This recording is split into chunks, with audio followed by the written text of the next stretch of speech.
The overall goal of my companies is to maximize the future of civilization, like basically maximize the probability that civilization has a great future, and to expand consciousness beyond Earth. With all that expenditures, again, how can we make sure that it's broad and not narrow? The image in my mind is of a tiny candle in a vast darkness, a tiny candle of consciousness that could easily go out. And that's why it's important to make life multiplanetary, such that if there is a natural disaster or a man-made disaster on Earth, that consciousness continues. That's the purpose of SpaceX. There will be such an abundance of goods and services, because my prediction is that there'll be more robots than people.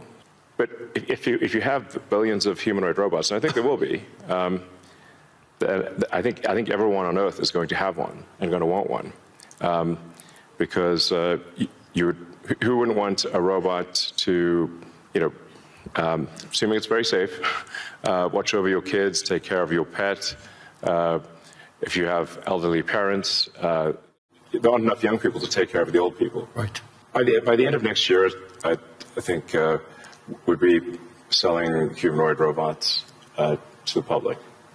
That's when we're confident that it's very high reliability, very high safety, and the range of functionality is also very high. You can basically ask it to do anything you'd like.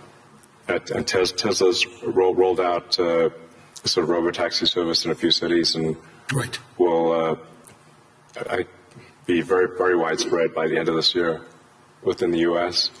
And then we hope to get supervised full self-driving approval in Europe, hopefully next month.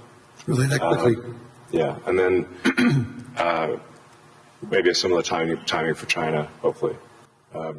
So one of the things we'll be doing with SpaceX within a few years is launching solar-powered AI satellites. Right.